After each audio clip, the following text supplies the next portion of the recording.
विधि 22 साल की नवयुवती थी जिसका अपनी दादी के अलावा दुनिया में कोई नहीं था। अचानक एक दिन दादी की मौत हो गई। विधि अब दुनिया में बिल्कुल अकेली रह गई थी। उसके बॉयफ्रेंड सनी के अलावा अब उसका इस दुनिया में कोई सहारा नहीं था। एक दिन विधि दादी की अलमारी खोलती है जिसमें उसे एक पुरानी बैंक की पासबुक और लॉकर की चाबी मिलती है। विधि बहुत हैरान हो जाती है। वह जानती थी दादी कितनी मुश्किलों से घर चला रही थी।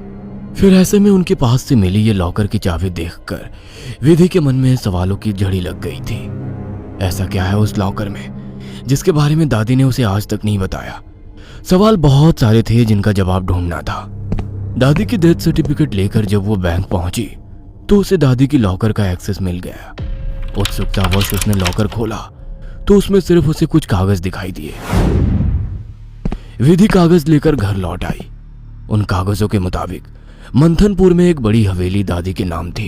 इतनी बड़ी हवेली है दादी के पास और हम सालों से इस 2 कमरे के किराए के मकान में जी रहे हैं। ऐसा क्यों किया दादी ने? खैर जो भी बात हो, अब तो ये हवेली मेरी है। मैं कल ही मंथनपुर के लिए निकलती हूँ। अगले ही दिन वो मंथनपुर के लिए निकल गई थी। बड़ी अजीबोगरीब सी जगह थी ये। मेन रोड से हवेली की तरफ जाने वाली सड़क बिल्कुल सुनसान थी। गाड़ी तो क्या, पैदल चलता हुआ भी कोई इंसान नहीं दिख रहा था। सड़क पर गहरा सन्नाटा पसरा हुआ था। सड़क के दोनों तरफ घने ऊंचे पेड़ लगे थे। इतने पेड़ पौधे होने पर भी वहां किसी भी पक्षी का कलरव नहीं था। कोई जानवर नहीं। धीरे धीरे अंधेरा हो रहा था। सड़क किनारे लगे घने पेड़ अब जंगल की तरह दिखाई पड़ रहे थे। सड़क पर फैली खामोशी अब विधि को डरा रही थी। कुछ ही देर में वो पैदल चलते हुए हवेली तक पहुंच गई थी।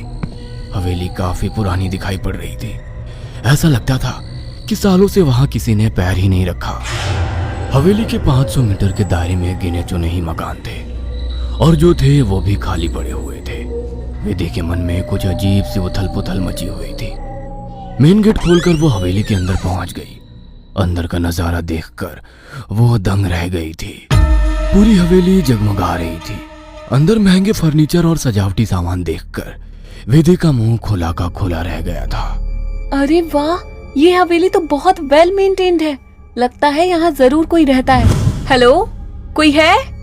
कोई है यहाँ? विधि पूरी हवेली में घूमकर वहां रहने वाले व्यक्ति को ढूंढ रही थी। ढूंढते ढूंढते वो हवेली के अंदर आकर देखने लगती है। तभी एक बूढ़ी औरत ना जाने कहां से विधि के सामने आ जाती है। बूढ़ी के चेहरे पर गहरी झुर्रियां थी और कमर झुकी हुई थी। काला लबादा पहने आधा मुंह पल्लू में